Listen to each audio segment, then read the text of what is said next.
Break के बाद रुक करेंगे यूपी बुलेटिन की ओर, जिसमें बात करेंगे बिजनौर की, जहां मुरादाबाद कमिश्नर आंजनेय कुमार ने बिजनौर कलेक्ट्रेट का किया वार्षिक निरीक्षण। आगे बात होगी बाराबंकी की, जहां वन माफियाओं के आतंक से अब सुरक्षित नहीं है सरकारी भूमि पर लगे पेश कीमती पेड़। साथ ही आगे चर्चा होगी मेरठ की, जहां सड़क पर ईद की नमाज पर सख्त कार्यवाही के दिए गए निर्देश। ऐसी तमाम खबरों पर विस्तार से होगी चर्चा। बिजनौर में राज्य मंत्री कृषि एवं कृषि शिक्षा अनुसंधान बलदेव सिंह ओलख ने स्थानीय इंदिरा बाल भवन में उत्तर प्रदेश सरकार की सेवा सुरक्षा और सुशासन नीति के 8 सफल वर्षों के उपलक्ष्य में त्रिदिवसीय विकास मेले के द्वितीय दिवस का उद्घाटन दीप प्रज्वलित कर किया। उन्होंने कहा कि यह आयोजन प्रदेश सरकार की उपलब्धियों और विकास कार्यों को उजागर करने के लिए है, जिसमें विभिन्न सरकारी योजनाओं की प्रदर्शनी और कार्यक्रमों के माध्यम से लोगों को लाभान्वित किया जा रहा है। जिलाधिकारी जसजीत कौर ने मेले में आयोजित स्टॉल्स के बारे में जानकारी दी, जिसमें लोग सरकारी योजनाओं से जुड़ सकते हैं। कार्यक्रम में महिलाओं की गोद भराई, अन्नप्राशन और सांस्कृतिक कार्यक्रम भी आयोजित किए गए। राज्य मंत्री ने बाल सेवा योजना के लाभार्थियों को लैपटॉप और अन्य योजनाओं के लाभार्थियों को प्रमाण पत्र वितरित किए। इस अवसर पर कई जनप्रतिनिधि और अधिकारी मौजूद रहे।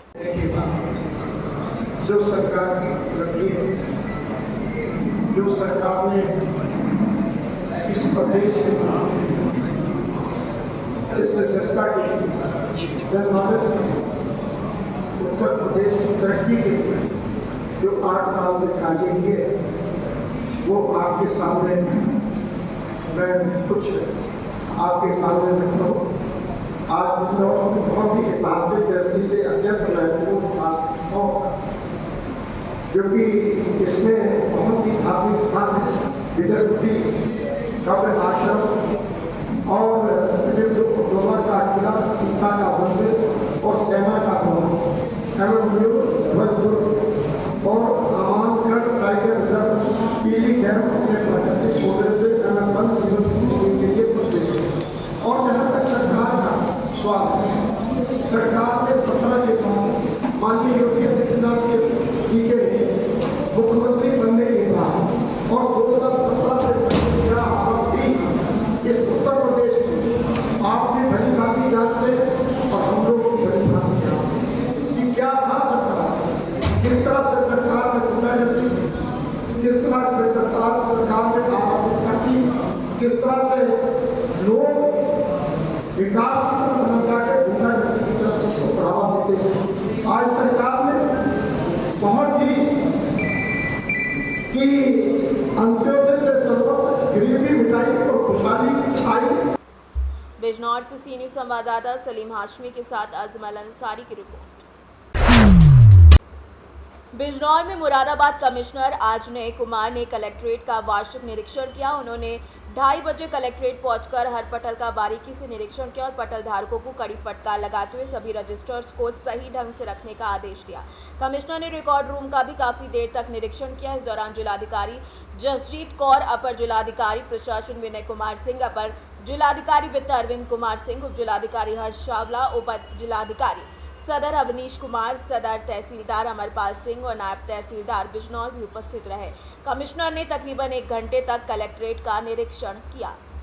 सामान्यतः हर वर्ष के अंत में या अंत के थोड़ा पहले प्रत्येक कलेक्ट्रेट का वार्षिक निरीक्षण करते हैं। एक रूटीन प्रक्रिया है जिसमें सभी पूरे कार्यालय का रखरखाव किस तरीके से है और सभी चीज़ों की स्थिति कैसी है उसकी जांच की जाती है और साथ ही बैठक भी की जाती है। मैंने करीब सभी पटलों का कलेक्ट्रेट का निरीक्षण किया है और जो भी उसमें मुझे मेरा ऑब्जर्वेशन रहा है वो नोट करा दिया है, ताकि भविष्य के लिए हम बेहतर एक सिस्टम रखें, ज़्यादा से ज़्यादा पब्लिक फ्रेंडली बना सकें अपने कार्य व्यवस्था को और लोगों की सहूलियत के लिए जितना बेहतर काम कर सकें, इसके लिए मैंने जो भी निर्देश थे दिए हैं। और आगे फिर उसका जब अनुपालन आएगा उसके हिसाब से सभी करीब हमारे पूरे मंडल में 5 जनपद हैं, 5 जनपद की एक कॉमन वर्किंग प्रक्रिया अपनाई जाएगी ताकि सभी जगह एक तरीके से पब्लिक को सुविधाएं मिल सकें। बिजनौर से सीनियर संवाददाता सलीम हाशमी के साथ अजमल अंसारी की रिपोर्ट। बाराबंकी के तहसील सिरौली गौसपुर के थाना सफदरगंज क्षेत्र में वन माफियाओं के आतंक ने एक नई दिशा पकड़ ली है। पीडब्ल्यूडी विभाग की सरकारी भूमि पर लगे कीमती पेड़ अब सुरक्षित नहीं रहे। वन विभाग, राजस्व विभाग और पुलिस विभाग की लापरवाही के कारण वन माफिया खुलेआम सरकारी पेड़ों को काट कर बेच रहे हैं। ग्राम पंचायत डुड़ी के मजरे तिवारीपुरवा का मामला है, जहां बदुसराय से उधौली रोड मार्ग पर यूकेलिप्टस और शीशम के पेड़ थे जो पीडब्ल्यूडी विभाग की भूमि पर लगे थे। वन माफिया ने इन पेड़ों को काट कर ले जाना शुरू कर दिया और इनकी कटाई रात्रि के समय पुलिस और वन विभाग की मिलीभगत से की जा रही है। वन विभाग की जिम्मेदारी को नकारते हुए ये मामला गंभीर हो गया है, क्योंकि सरकारी भूमि पर पेड़ों की कटाई जारी है। इस प्रकार की घटनाओं से न केवल पर्यावरण को नुकसान हो रहा है, बल्कि ये भी सवाल उठता है कि आखिर वन माफियाओं को संरक्षण कौन दे रहा है। ये स्थिति यूं ही जारी रही तो भविष्य में ऑक्सीजन की कमी जैसी समस्याओं का सामना करना पड़ सकता है। बाराबंकी से सी न्यूज़ संवाददाता विजय सिंह की रिपोर्ट। गाजियाबाद के थाना इंदिरापुरम पुलिस टीम द्वारा रात्रि में वसुंधरा में ज्वेलरी की दुकान का शटर तोड़कर दुकान से 4 किलो चांदी और 3 ग्राम सोने की चोरी की घटना कारित करने वाले शातिर अभियुक्त पुलिस की मुठभेड़ के दौरान गिरफ्तार किया गया, जिसके कब्जे से एक अवैध तमंचा, एक खोखा कारतूस, एक जिंदा कारतूस, चोरी किए गए सफेद धातु के गले हुए 2 टुकड़े और चोरी की घटनाओं में प्रयुक्त फर्जी नंबर प्लेट बरामद की गई है। आज दिनांक 27 मार्च को रात्रि 12 बजे के आसपास थाना क्षेत्र इंदिरापुरम में सघन चेकिंग चलाई जा रही थी। उसी समय वसुंधरा क्षेत्र में हिंडन बैराज को जाने वाली रोड पे चेकिंग के दौरान एक स्लेटी कलर की कार बहुत तेज गति से आती हुई दिखाई दी, जिसे मौके पर उपस्थित पुलिस बल के द्वारा चेकिंग हेतु रुकने का निर्देश दिया गया। कार चालक द्वारा कार को न रोकते हुए तेजी से पीछे की ओर भगाई गई, जिसमें यह कार डिवाइडर से टकराकर रुक गई।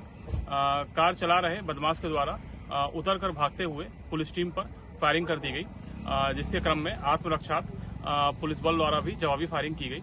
जवाबी फायरिंग में इस बदमाश के पैर में गोली लगी है। पूछताछ में इसने अपना नाम अंकित सक्सेना उर्फ बबलू बताया है, तथा ये रात के समय में इस कार से लूटपाट तथा चोरी के इरादे से दुकानों की रेकी करता है। आज भी ये रेकी करने हेतु ही इंदिरापुरम क्षेत्र में घूम रहा था।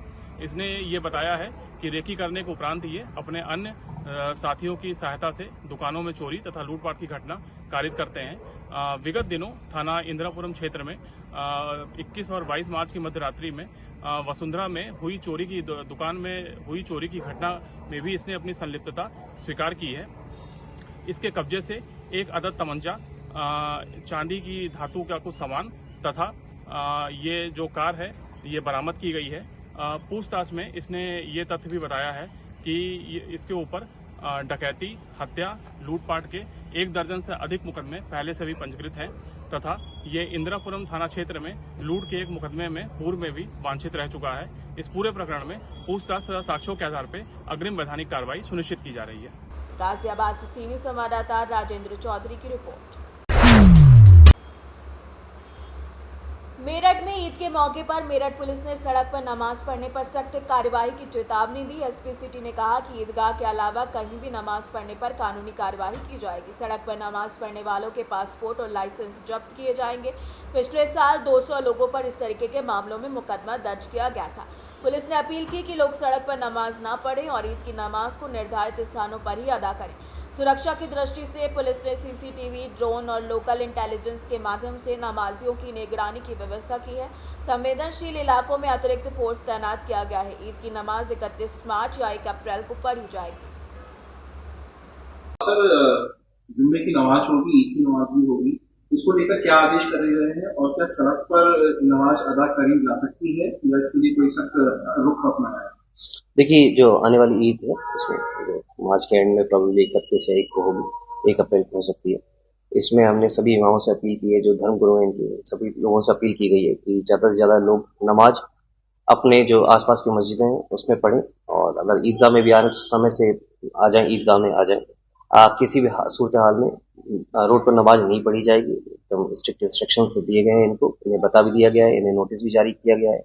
लास्ट ईयर भी कुछ लोगों ने ईद पर रोड पर नमाज पढ़ी थी, करीब 200 लोगों के खिलाफ इसमें मुकदमा पंजीकृत किया गया था। इसमें 80 से अधिक लोगों को चिन्हित कर लिया गया है, उनके खिलाफ कार्रवाई की गई है। बाकी लोगों को भी चिन्हित किया जा रहा है। इसमें इस बार भी अगर कोई बैठता है तो उसके खिलाफ बहुत ही सख्त कार्रवाई की जाएगी। लगातार अपील कर रहे हैं लोगों से कि हमें कार्रवाई करने का मौका ना दे।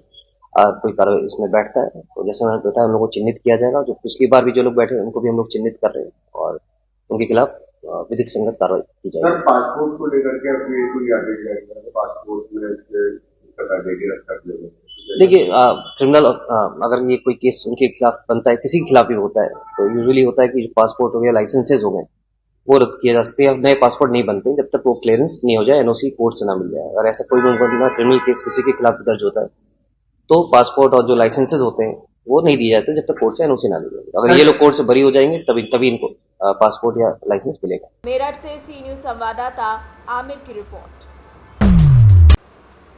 मेरठ में न्यायालय से सटे मिलने के बावजूद दबंगों ने अपने ही भाई की दुकान कब्जाने को लेकर हमला किया। पीड़ित अब्दुल सलाम की दुकान कब्जाने को लेकर दुकान का शटर काटने का विरोध करना पीड़ित को भारी पड़ गया। बता दें कि दबंगों के साथ आए गुर्गों ने पीड़ित परिवार का लाठी डंडों से हमला किया।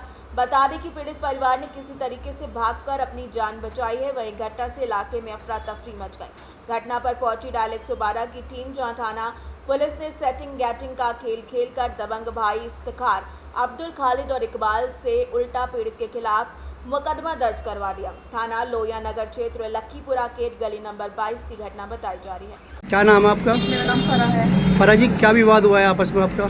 सर हमारा 3 दुकानें हैं। ये हमारे जो है हमारे ससुर का इंतकाल हो गया है, वो 3 दुकानें छोड़ के मरे हैं। एक बड़े भाई की दुकान है, एक दूसरे भाई की दुकान है, जो तीसरा भाई है ये मेरे शौहर हैं। वो जो मेरे 2 जेठ हैं उनको लादावा किया हुआ है, वो लादावा हैं। उनका यहाँ कोई मैटर नहीं है, ना वो कभी बाप के मरने में आए, अभी बाप का इंतकाल हुआ, ना उसमें आए, ना किसी बात में आए। ये जेठ कौन है, क्या नाम है? जेठ जो है वहाँ है खालिद है, इनका नाम मुजफ्फरनगर के, और हिस्ट्री सीटर है वो भी। उनका बेटा यहाँ आया हुआ है, उनकी बहू यहाँ पड़ी हुई, आई हुई 1-1.5 महीना हो गया। सर रोजाना हमें धमकी देते हैं कि तुम्हारा शटर का ताका तोड़ देंगे, ये जो दुकान हमारी है, ये दुकान हमारी है। धोखे से इन्होंने बेनामा भी करा लिया इस दुकान का, लेकिन इस दुकान के अंदर जो है हमारा कब्जा है। आज इन्होंने ऐसा काम करा कि मेरे शौहर का यहाँ मस्जिद बनवाई है मेरे शौहर ने, उसमें आज कुरान शरीफ पूरा हुआ है। कुरान शरीफ पूरा होने के वो तो सब वहाँ लगे हुए थे दुआ में, लेकिन यहाँ इन लोगों ने 4, 5, 6, 7 गुंडे मंगा के शाम से बिठा रखे थे। ये कौन थे 4-5 गुंडे जो थे? कुछ नाम है इनके? नाम पता? आकिब ने बुला रखे थे गुंडे, उनके नाम तो हमें मालूम नहीं। मेरठ से सीनियर संवाददाता जावेद अब्बासी की रिपोर्ट। फिलहाल के लिए यूपी बुलेटिन में बस इतना ही। वक्त है एक छोटे से ब्रेक का। ब्रेक के उस पार हम आपको और भी तमाम बड़ी खबरों से करवाएंगे रूबरू।